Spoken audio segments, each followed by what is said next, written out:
Welcome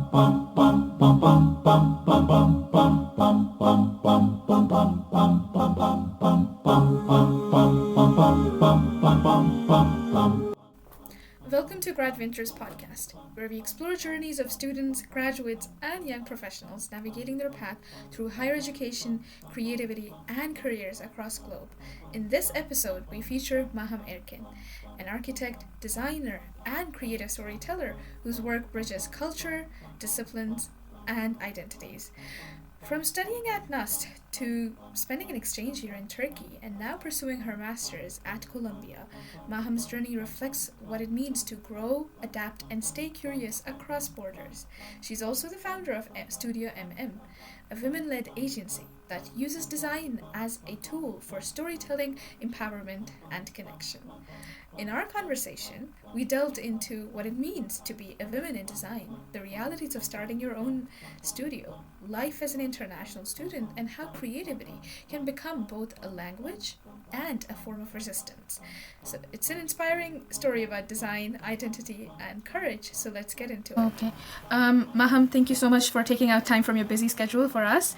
And let's get started. So I want to roll, backwards. And where did you actually grow up, and what was your childhood like? Were you always drawn towards, creativity and design, looking at your background, or was it a passion that developed over time? So I was born and raised in Pakistan, although my family is originally from Uzbekistan and East Turkestan. But I'm now the third generation born and raised in Pakistan. And honestly, design and creativity has been something I've naturally been drawn to ever since I was a child. I still recollect I used to make sketches for my parents, like tens and thousands every single day. And there was this wall in their bedroom where they would particularly put those up. Oh, that's And, really ever since then, I feel like I had my own personal gallery of sorts. So my family and my friends have also always been very supportive of this. So I've grown up in a very conducive environment, which has allowed me to pursue my passions. I've also been well traveled. Traveling is actually one of my greatest hobbies. And I was 8 years old when I visited New York City for the first time. One of my aunts here is actually an architect who's been running her own practice for the past 20 years almost. And they took us to tour around the city. We saw Columbia University campus, and we also saw her architectural practice office. And I was only 8 years old, and some people might not believe this, but even though I was so young, I just knew it. This is where I have to be. This is what I want to do. And alhamdulillah, 17 years later, that reality is coming to life. And through academia, I was always into arts, crafts, DIY, on school, off school. And eventually I became an architect. That's very nice to hear. So, in your school, for example, you know how it is in Pakistan, right? That they always push like you have to go towards, the traditional sciences, be a doctor, engineer, or nothing else, right? So, did you have that pressure around you, or were your, people around you, like your teachers and your family, were they supportive of your decision? So I'd also say, since I'm the youngest out of my siblings, Oh, I was okay. given the freedom to pursue whatever I wanted. You had And that. I knew since very early on that architecture is my calling. So my parents, my family, my friends, they all knew. Everyone who knew me knew I wanted to be an architect. So thankfully, no one ever enforced anything upon me. And to be honest, I am the sort of person who never listens to anyone else. I'm very stubborn by nature. When I want something, I make sure I do it. So I knew architecture was it. And I've been on that track since the start. I think being stubborn, specifically in these, in these matters, it's actually very important, right? Because a lot of people, we see around us, we all have heard of stories that people, specifically girls, they were pushed by their parents into something that they didn't like. They did the degree and then they left it completely, right? I have seen that, and I definitely agree with this. To be sincere in anything you do, you have to be passionate about it, and it Yeah, has to come from an honest intention. yeah, It has to be what you personally want. exactly. And I did see my parents enforce some requirements on my elder siblings. My brother, he didn't listen. They wanted him to be a doctor, but he ended up doing business and finance, I think. And my sister did pursue dentistry. Okay. So I think she fulfilled my parents' wish of someone being from the medical field. So thankfully, I didn't have to face the brunt of that. I did for like 2 months in A levels imagine I should become a doctor. And that's mostly because my sister, she went through a surgery and I was with her at the hospital for the whole week. And there was this awakening in me where, I thought maybe this is my calling. Okay. So I took chemistry and biology in A levels for a good 2-3 months, studied fully, planned to apply to Aga Khan in Karachi, Pakistan. But then I realized this is not what I want. This is what I think people would want from me. because Yeah. it's a noble profession and there are Yeah. certain Yeah. expectations and status Yeah. quos that we set, especially in brown families. Yes, So absolutely. thankfully, like I was saying, as soon as I understood I wasn't doing something that was coming from inherently what I wanted, Mm-hmm. I reverted back to the original track of architecture. Yeah, sometimes you do have that moment of inspiration, right? It can be from a personal experience, as you shared, or it can Mhm. be from peer pressure. Sometimes even like, I don't know, like watching a show or something, you get so inspired, you're Yeah, like, I want to be this, but you don't have, the skill, or even your calling is not that, but it's just, I don't know, Mm, random inspiration from a show even as well, right? that's right. Yeah, Sometimes we tend to fall in love with ideas exactly. It's more just than the the idea of actual it. object. Yeah, yeah. Exactly. Mm. Mm-hmm. Okay, so I wanted to ask you about your experience in architecture. So, how was your experience in studying architecture, specifically in NUST? How was the environment? And we see in a lot of specifically STEM, because architecture is kind of both, right? It's design and kind of STEM part of it as well, right? Mhm. So, how Yes, was for it sure. in terms of like women representation over there? Hmm. Hmm. Okay, so you've asked a couple of questions. Yeah, Firstly, studying architecture, then particularly in NUST, and then yeah, how it was to study as a woman in yeah, architecture. exactly. Yeah, yeah. Interesting questions.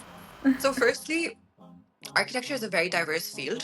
Mm-hmm. It's quite holistic in the way that it opens up so many avenues for you. Like you mentioned yourself, two of them are design and STEM or technicalities. But Mm-hmm. then you also have history, politics, sociology, psychology, and you are trained as a very well rounded professional once you Mm-hmm. become an architect. So the 5 years of undergrad is essentially something I would say that has shaped me not only as a student or a professional, but also as a person in the way I speak, in the way I engage with people, the way I see things and receive information, although also in the way that I present or represent myself or my ideas. Mm-hmm.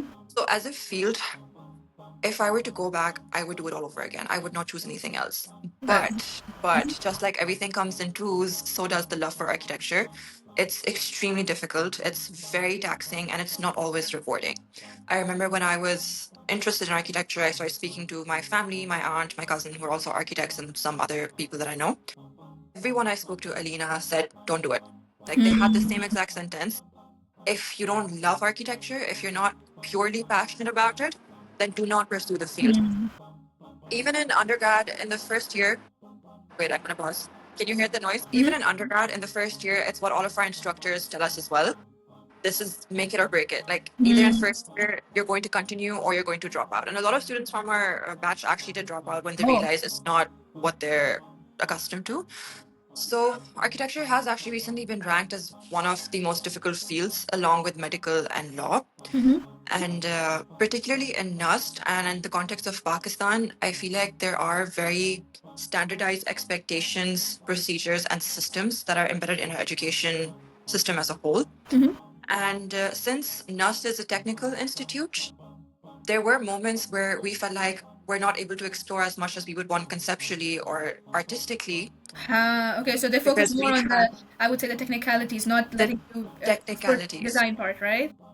I mean, of course, there's always both. Yeah, yeah, However, since the degree I did, it's a professional accredited architecture degree, which is yeah. the Mm-hmm. Bachelor of Architecture. Mm-hmm. It's very strictly laid out in terms of its requirements, the technicalities, and what a student is supposed to learn, right? So, like it is in any professional degree, essentially.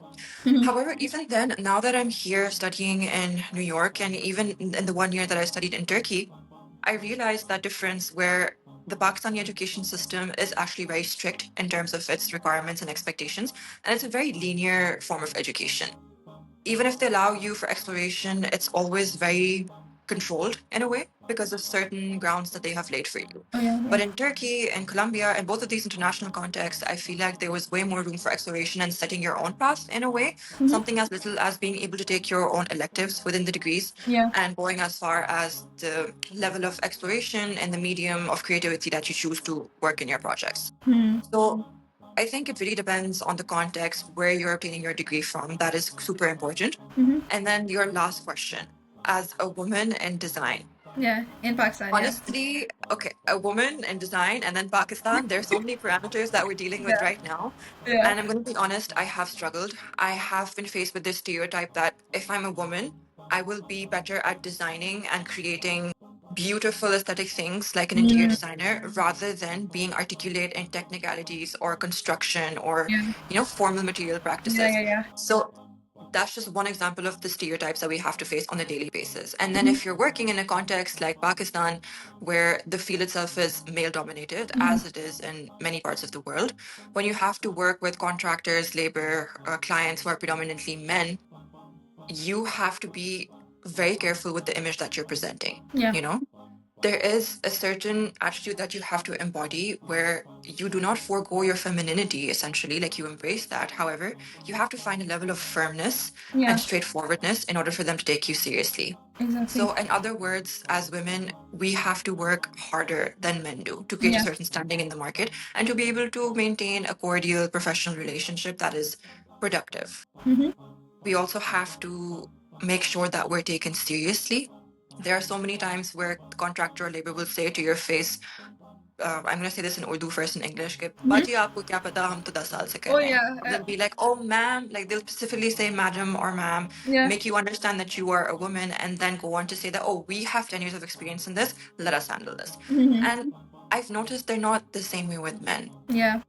So there are certain stereotypes that are unfortunately embedded on a very grassroots level, and they are more prevalent in contexts or countries where the rate of literacy is lower, and certain cultural and social norms make you believe that way. So in South Asian or Eastern cultures, you would face that more as compared to Western cultures. But then again, normally we have this precedent in our head that there's more gender bias or inequality in the East as compared to the West.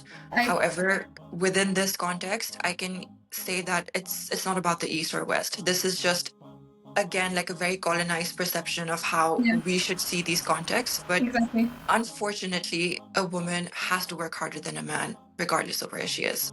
Yeah.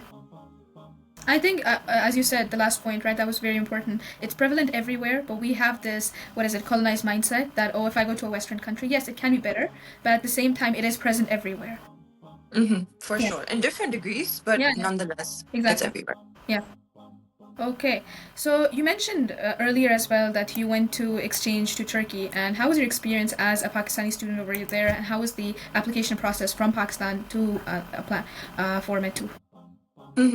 So thankfully, the application process for me wasn't redundant since I was selected. NUST and me to have an MOU. So every year from the architecture school, one student is selected to go on a fully funded Erasmus program at me too. Okay, it's like that. So because of that, I was naturally selected, and it's not like I had to apply for it. Of course, there were certain legal processes and documentation required on my end, especially in terms of visa and travel arrangements.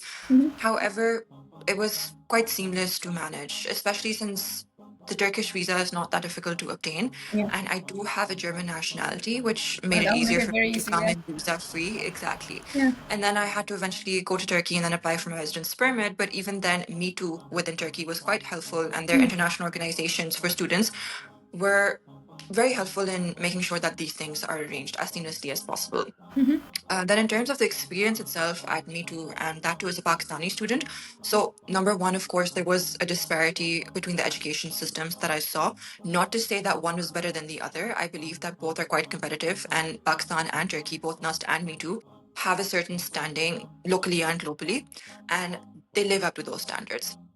I do feel like, however, in Turkey, the attitude or the environment was more conducive in the sense that within Pakistan and my time at NUST, one example would be there was mostly this power dynamic between the faculty and the students. And you see that hierarchy. It's not always easy to gel in with the faculty. However, in Turkey, perhaps it's because they have more of an international diverse body and they have faculty from various backgrounds.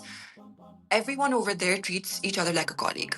Whether it's the principal, admin, whether it's a student, a teacher, or someone from the support staff, I feel like that level of community was more prevalent there. And by community, I mean seeing each other on an equal parameter. So that was something that I think was definitely different in both contexts. But other than that, with someone who has a diverse background, I mean, I'm born and raised in Pakistan, but I come from a Central Asian background. I feel like that made it easier for me to relate to and speak to and make friends with different people.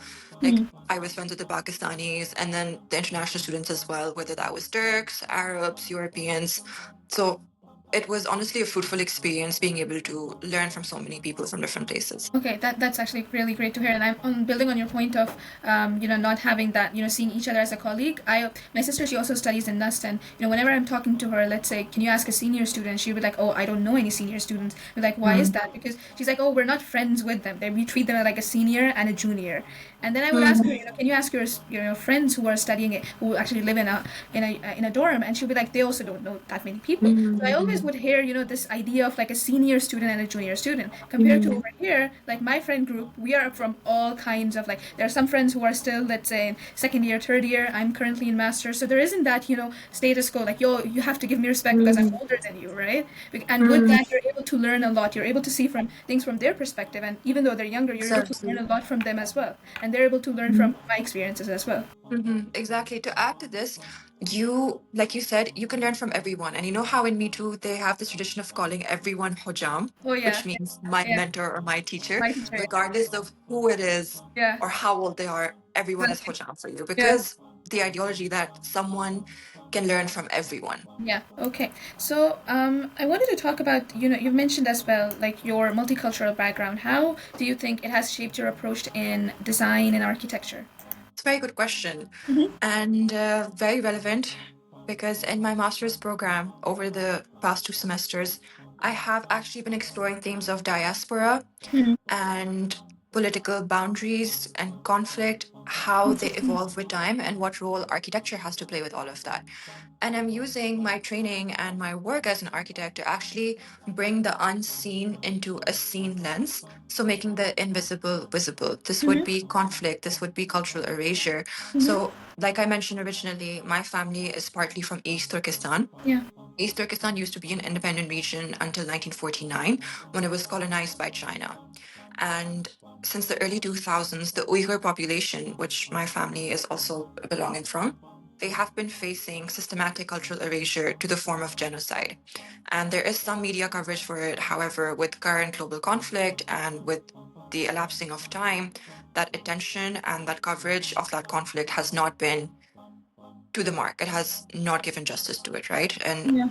unfortunately, in these situations, it's difficult to even define what justice is because what you're shown is again a controlled perspective. And this Exactly. again is a theme that I uncover in my work, like the idea of surveillance, the idea of Mm-hmm. media and algorithmic governance, and essentially just like how governments and institutions exhibit a certain form of control. And I see architecture or my research in architecture as a way of making those forms of control visible and Mm-hmm. known, and also finding ways of subverting them.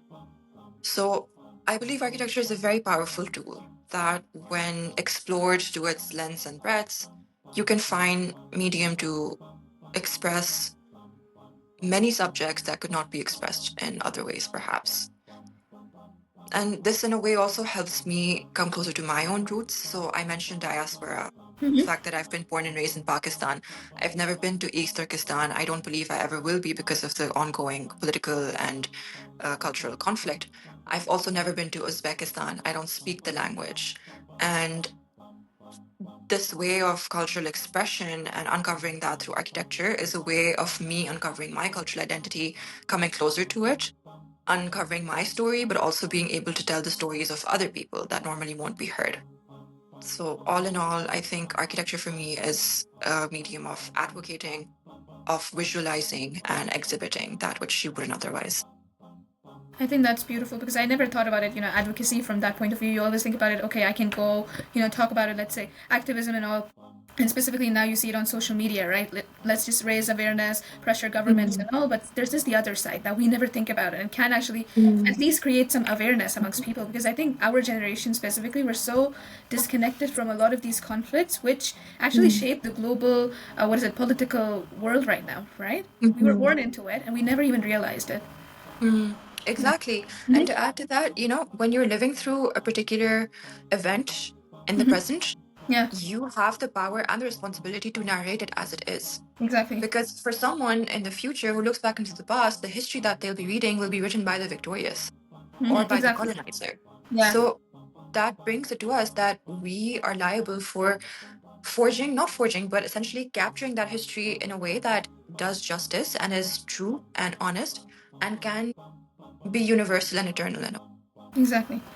I wanted to talk about first transitioning between from Pakistan to US, and how has, you mentioned a lot about like what you have been doing at your masters, but how has that transition been, moving from Pakistan and now doing your masters at Columbia?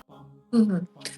So, because I have traveled to the US before, I also have family here. Mm-hmm. And these two things made it easier for me Mm-hmm. as opposed to if I had not had these two parameters in play. Mm-hmm. However, needless to say, it's difficult. To put it as simply as possible, Yeah, it being an has international student is been, always difficult. yeah, it has been very beautiful, very Mm-hmm. rewarding, Yeah. nothing short of a dream come true. But at the same time, I have realized that dreams are not perfect, Yeah. not always. And, for the first month, 2 months that I was here, I had my rose-colored glasses. I was in the honeymoon phase. I was excited and happy, and everything seemed picture perfect, like I'm in a movie. And slowly the homesickness started to creep in with Mm-hmm. time. I started to see all the difficulties, the Yeah. hardships of living alone, from the smallest things like all the responsibilities that you have to take up upon yourself of running a household Mm-hmm. single-handedly, doing start to end everything yourself. And then something as big as, just navigating through a whole new city with people that you don't know, making friendships, making relationships, finding familiar spaces, and then immersing yourself in a very westernized culture as someone who is South and Central Asian and someone who is Muslim. Mm, yeah. So there are a lot of levels of complexity that you have to deal with and uncover. Mm-hmm. And when I moved here, I thought I'll be fully adjusted in like the first month, 2 months, I'll have Never everything under happened. control. And it's been almost 4 or 5 months now, and I'm still learning and unlearning every single day. Mm-hmm. So it is a continuous process, honestly, but it has already shaped me and transformed me. I remember when I was even making the intention of applying for masters, and Mm-hmm. even when I came here, I would always hope and pray for this, that this experience evolves me as a person, as a professional, as a student, in all parameters. And I can already see that. Like when you're pursuing a graduate degree, that in itself is giving you so much insight, but then being able to live alone in a foreign country, being independent financially, physically, emotionally, socially, in all those forms, it completely transforms you as a person. And it's an opportunity for you to take that for the better. Yeah. Some people could also use that to transform into perhaps a version of themselves that's not the best. Mm-hmm. So you have to be very mindful of where you're spending your energy, what you're saying yes to, who you're surrounding yourself with. And as long as you have that intention, like I did, for instance, you have an end goal and you have that as a reminder in your head, then eventually the experience is fruitful, regardless of whether it is exactly as you imagined it or not. Yeah. As an international student, I can completely relate to that, because I always think that, think back my time when I applied to Turkey, and I always think that, I learned so much more than my degree. Like, if I had stayed, for example, in Pakistan, I would have maybe just learned my degree, stayed at home, which is an amazing Mhm. experience, by the way, right? My sister is there and I can see the eases that she has in her life. But at the same time, you're not able to learn how actually to live, right? Live without your parents, Exactly. which is actually a very, very difficult thing. When you leave when you leave their nest, actually, you're like, I don't know anything. What was I doing for, I don't know, 20, 24 years of my life even, right? Mhm. Right, Yeah, for sure. And honestly, you learn so much about yourself through the exactly. process when you're Yeah, finally removed from that yeah. that safety net or that bubble. It's like your eyes open and you Yeah, realize that the world is so much bigger than what you've known and who yeah, you are. yeah. So I think masters, all in all, majority of the people who actually come for masters or grad school, especially abroad, is for that level of exposure Mhm. and experience that you gain with it. Academically, of course, you are immersing yourself and learning new systems and forms of knowledge on a day-to-day basis. But like you said, the actual learning is how you're evolving as a human being, as a person, and as an individual. Yeah, absolutely. Okay, so I wanted to talk also about your venture, um, Studio MM, and can you just tell us more about it? How did you actually come up with this idea? Right. Okay. Studio MM is like my baby. And you can probably see the way I just lit up and got so happy when Yeah. you mentioned it. So it actually all started when I was in Turkey. Mm-hmm. That is when I realized that I have an immense love for traveling. every week or every 2 weeks, my friends and I, if you remember Zainab and Ali, they were there Yeah, with me as I saw well, them around. the Yeah, same semester. yeah. We would take trips every weekend or every second weekend. And, we were Erasmus students in Turkey, living our life. Yeah. And that, as well as all my experiences growing up, traveling as a child and an adult, they inspired me to set up a model which gives me and my team the freedom to work from anywhere we want, whenever we want. And I was already freelancing as a graphic designer and visual artist Mhm. for the past 6 years now. But Studio MM was imagined at a point where I realized that there's something more than just working alone. And this is Mm. something bigger than just me and my own dreams. So it was envisioned as a business model that gives you certain freedom to work remotely. And it also acts as a platform that brings together women in particular from various fields, design related or unrelated. We now have a total of 12 women working from across the world who are working on and off with us. And we have individuals from Pakistan, Turkey, and UAE, some of them who have helped us build Studio MM into what it is today. And they all come from multidisciplinary backgrounds. Some are architects, some are interior designers, visual designers. We had business students as well working on the business development side of things.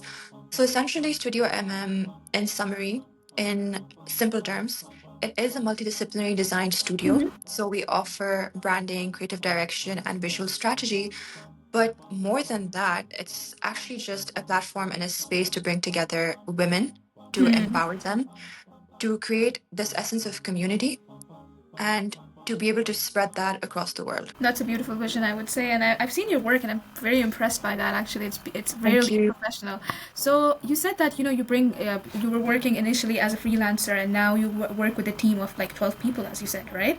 So how is it? How has it been different? Because from my experience personally, like whenever I have done individual work, that has been rewarding. I'm the one in control. But whenever it's a Mhm. teamwork, even though it is hard to manage with people because you have to, see everyone's schedule, is everyone on the same wavelength as me, and they're always in teamwork, there are always conflicts, right? But at the end of Mm. it, when you come out of that, you actually end up learning so much, specifically if you have a diverse team, as you said, of people from different backgrounds. So how has it been Mhm. for you?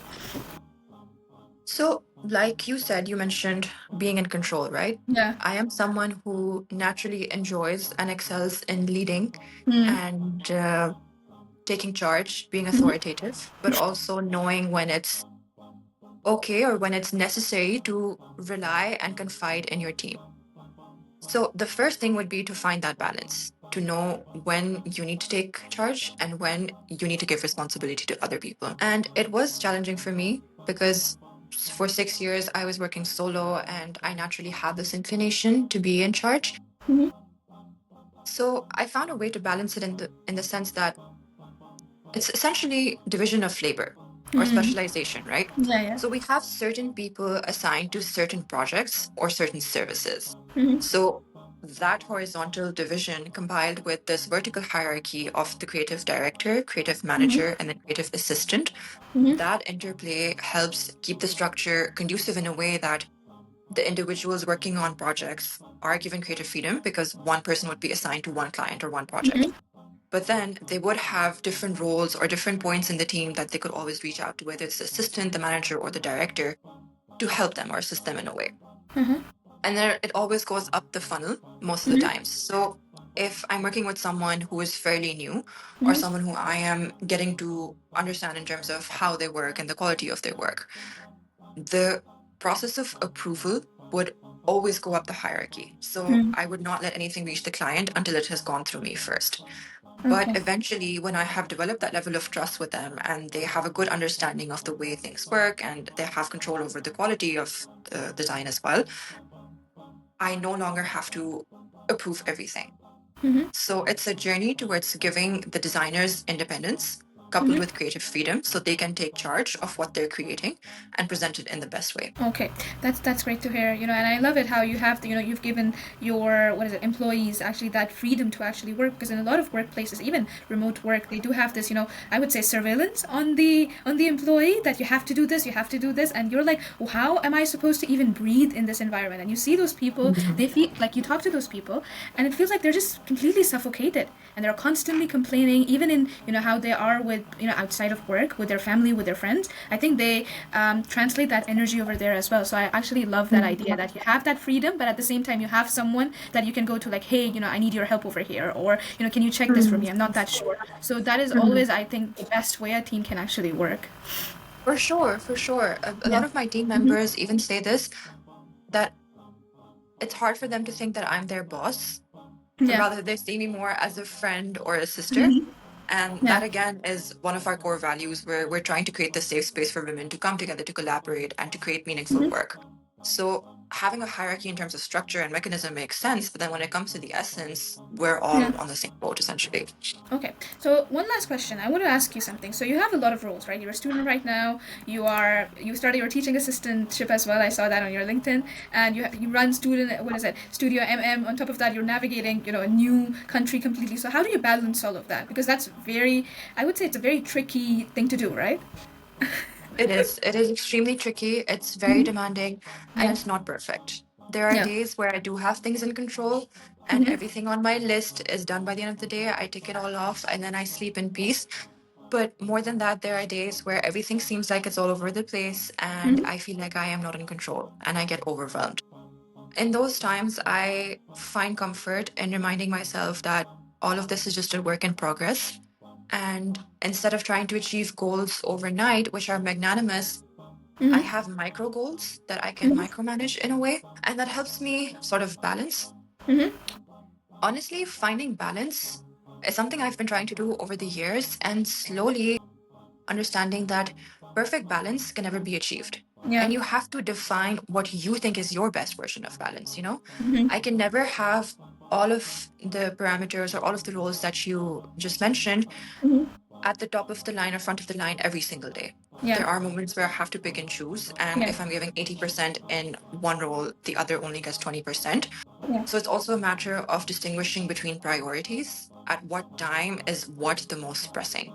And you have to take difficult decisions in very difficult times. Yeah. But if you're able to do that, then eventually you are able to create a system for yourself that works.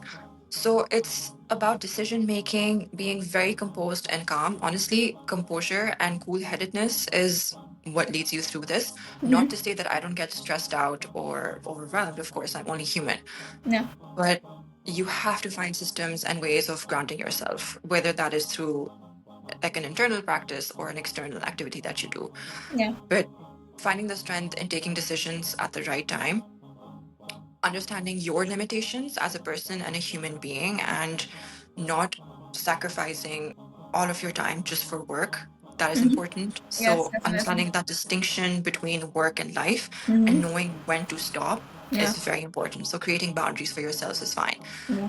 And then most importantly, understanding that perfect balance or the ideal situation cannot be achieved. You have Yeah. to form your own way of that ideal, like define your own terms essentially. And even in that, you have to be flexible to allow yourself to make mistakes, to allow your to do list to be incomplete, and to allow your schedule to go here and there. So that degree of flexibility is super integral in helping you manage all of this.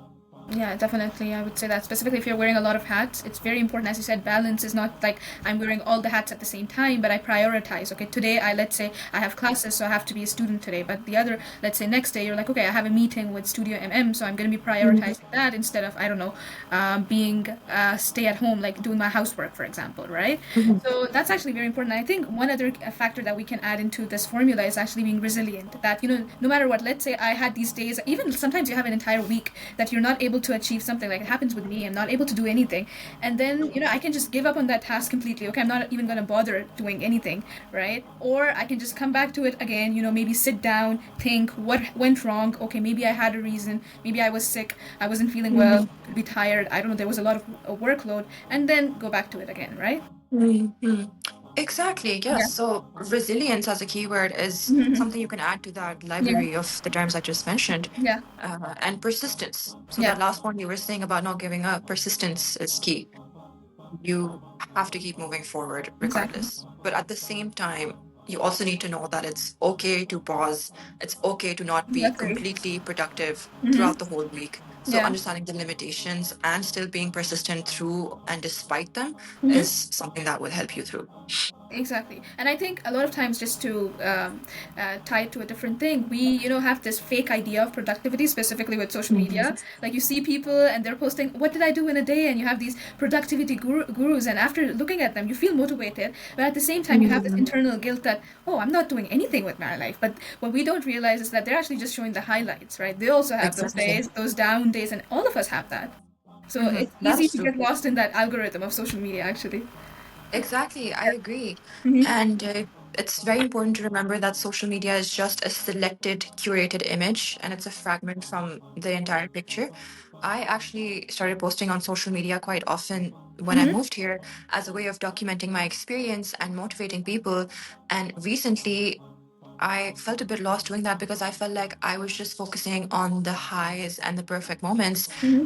And it's good to showcase that positivity, but that concept of toxic positivity Yeah, where exactly. that's the only thing you're focusing on and you're not paying attention to what's actually happening behind the scenes or Hmm. that true, authentic, and whole Hmm. picture. So, honestly, I'm still in the way of finding that balance myself. And I'm thinking of it more of like a journey rather than a destination. Yeah. And that's how I see my goals as well. Like, of course, I have a set of milestones and goals that I want to achieve. But as human beings, we take things for granted where the moment we've achieved something, Yeah. we lose, like, the value of it just gets lost. Exactly. And so to revert that for myself, in fact, is reframing the destination as a journey, you know? Makes And sense. that Makes sense. links to that idea of Yeah. smaller goals leading up to a bigger Hmm. one and like just taking one day at a time, taking a certain role or prioritizing just one hat that you have to wear at a time. Yeah. So finding your own pace and momentum through all of this is very important. That makes sense. Okay. So before we wrap up, I wanted to do a quick rapid fire round, and you just have to. It's rapid fire, so you have to just answer in a few Oh words. gosh. Okay. Okay. So first, I'll Let's do ask you. it. Okay. So let's start. So what's your favorite city in terms of architecture? Rome. Rome. Okay. Interesting. One design tool that you can't live without. Adobe Illustrator. Adobe. Okay. A Pakistani landmark that you find inspiring in terms of architecture or design. More than architecture or design, I would say it's a landscape. Mm-hmm. I've okay, now this is going to get really long, but the context of northern Pakistan. Okay, makes sense. The best memory that you have from your exchange year in Turkey? Oh, Just one. oh my You can goodness. only pick one. It's Just rapid fire. what? Wait, okay. No, this is too much pressure. Okay.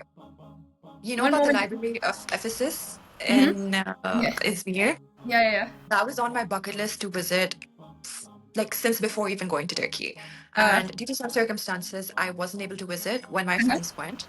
uh, And everywhere I go, I collect magnets. So when my friends actually came back from Ephesus, they surprised me with a magnet, and I still have that on my fridge. I have yet to go to Ephesus, but having that magnet and that image is just a reminder that I have good friends who are always there for me. but there must be some other moment. I don't know. You saw a landscape and you were like, "Wow!" I only saw this on, I don't know, a picture or a video. I think that okay, there are quite a few. I cannot pick one, but I'm gonna Mhm. list a few. Okay. The hot air balloon in Cappadocia at 5 a.m. with Mm, my sister. wow. Skiing in Kayseri through a snowstorm when it felt like minus 22 degrees. That was unparalleled. And then swimming in the Mediterranean Sea in Bodrum with my friends and watching the sunset. That must have There been are amazing. so many more moments that I can go on and on about, but we'll keep it to these three for now. Okay, so one word to describe being an international student at Columbia. Only one word. Learning. Learning. Okay.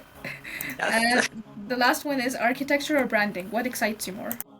Whoa, that's unfair. You cannot make me pick. Both? Okay. Is it both or? What excites me more? Mm-hmm. No, I can't pick. I cannot pick. Like, this is impossible. Okay, so we'll say both then. Yes, both. That's my answer. All right, both.